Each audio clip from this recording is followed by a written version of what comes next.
out of my way. 반갑습니다. 캐릭터 백과사전 채널입니다. 결론부터 얘기하자면 볼만하다입니다. 그렇다면 영화 썬더볼츠에서 어떤 점이 볼만했고 또 아쉬웠는지 간략히 소개해보도록 하겠습니다. 그리고 줄거리가 포함된 약간의 스포가 있으니 참고하시기 바라며 썬더볼츠 리뷰 시작하겠습니다. 영화의 시작은 옐레나로부터 시작합니다. 그녀는 언니의 죽음 이후 인생에 의미가 없다며 큰 공허함을 느끼는데 An emptiness. I thought it started when my sister died, but now it feels like something bigger. 여기서 그녀의 언니는 어벤져스 소속이었던 블랙 위도우 나타샤로, 나타샤는 소울스톤을 얻기 위해 자신의 목숨을 희생했었죠. 다시 돌아와 공허하고 무기력한 옐레나를 포커스로 영화가 시작되다 보니 그 분위기에 맞게 긴장감 또는 긴박감 없이 무난한 오프닝 액션이 시작됩니다.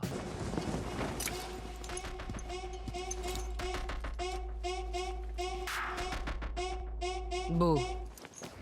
여기서 옐레나는 CIA 국장 발렌티나에게 사주를 받고 어떠한 일에 뒤처리를 하고 있던 것인데 Assignment is. Oh wait, hang on.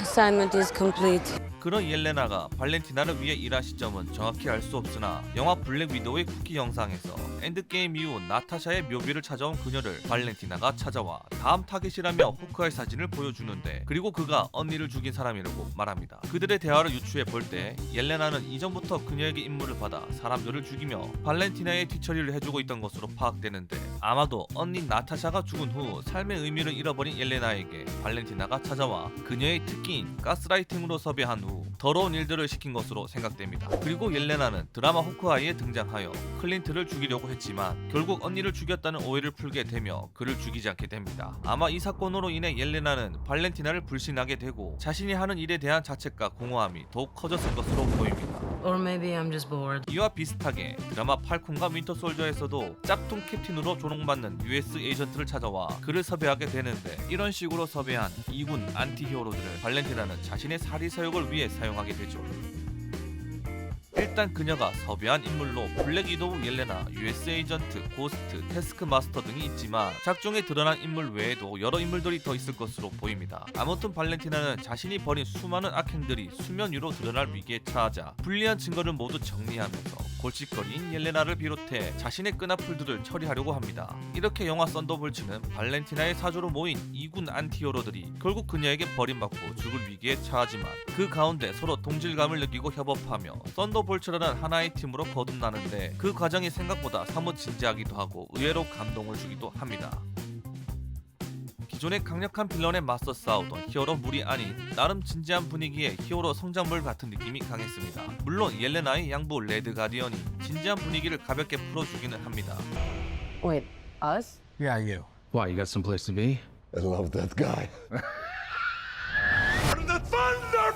인물 서사에 강점을 두다 보니 액션보다는 인물들의 감정과 사건들을 중심으로 전개되는 드라마적 요소가 더 부각됩니다. 그렇다고 액션이 없는 것은 아닌데 예고편을 보면 상상했던 것과는 다르게 액션에 박진감이 부족하다는 느낌을 받았습니다. 그도 그럴 것이 강력한 목적 의식 없이 공허함에 빠진 썬더볼츠 팀원들이 티격태격거리며 성장해 나가는 스토리 위주라 기존의 강력한 빌런을 이기기 위해 또는 사람들을 지키기 위해 싸우던 이전 마블 히어로 시리즈와는 사뭇 다른 분위기를 자아냅니다. 액션의 비중보다 드라마적 비중이 더 크다 보니 확실히 호불호가 갈리는 것 같습니다.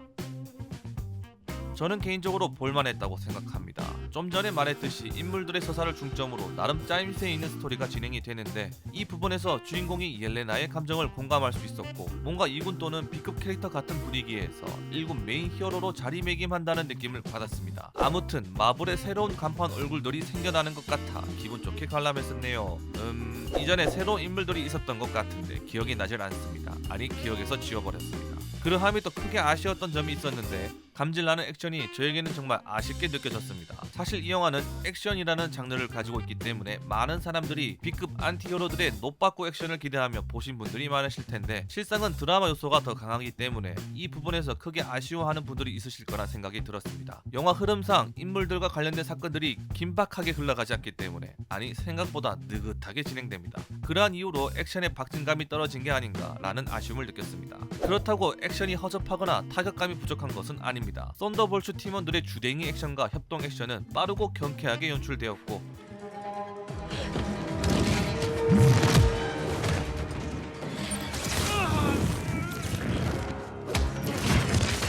그리고 마블의 인기 히어로 센트리의 강함은 묵직하고 파워풀하게 잘 표현된 것 같습니다.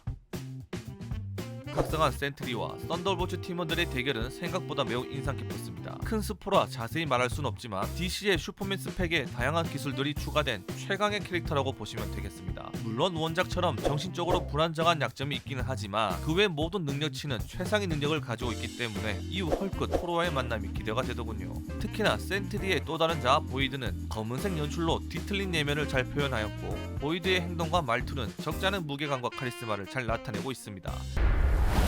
Maybe I need to show you what I'm capable of. There's no use fighting.